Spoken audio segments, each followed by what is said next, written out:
So, Henry Bolton is the next leader of UKIP. Happy? Well, no, not really, considering the other talent that was on offer.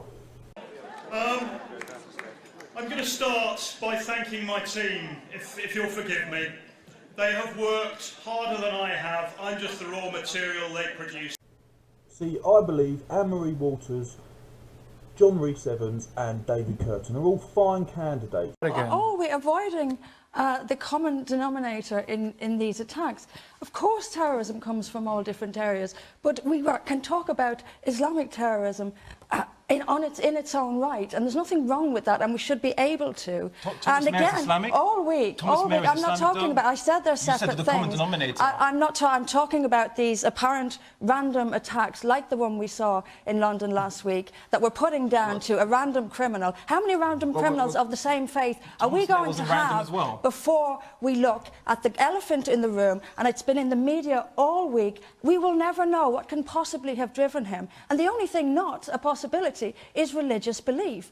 I am leaving the building now, but I wish my opponents the best of luck and look forward to meeting as many members as possible as I tour our great country. Thank you and goodbye.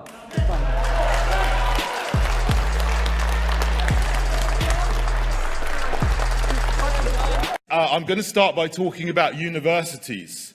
Now, I need to do something here that often happens in university debates before they start.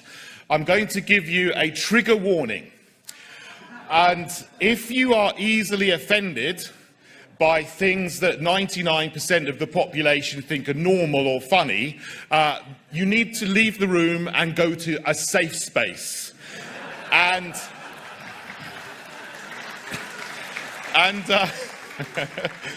just beyond the wall there's a large room where you can get coffee. That's the safe space for this morning. And if you think you might be offended, then you can go. You can go at any time. All right. Now, it was actually about 28 years ago to the day that I left home as an 18-year-old and went to university in St Andrews to study chemistry up in Scotland. And before you start your course, most students who are going to university do something called Freshers' Week. Freshers' Week is a fantastic time for a new student when you're 18. The idea is you find out what clubs are there, you join sports societies, you find out how the town is laid out, all the things you need to know to orientate you to your new life away from home where you're going to be for 3 or 4 years. Now, over the last few years, there's a new element which is starting to creep into Freshers' Week, which is not yet compulsory, but probably will be soon, which is called diversity and inclusion training. And one of the most important things you learn is that you must avoid microaggressions. Now, microaggressions are things which are totally normal, but might annoy you slightly.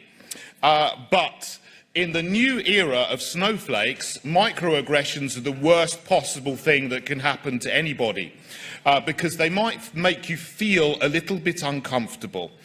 And some of the things which they advise you not to do as a student are these.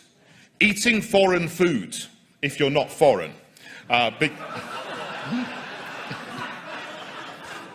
Because that's apparently cultural appropriation, and it might offend the people from the said countries whose food you're eating. Dressing up as a Red Indian. Again, that's cultural appropriation. It might offend people. Not smiling at somebody, which under the CPS's new laws and new regulations could be considered a hate crime if someone reports you if they feel offended. I know he has the Nigel seal of approval. This is a man with a truly remarkable background. A respectable man, yes, but is he radical enough?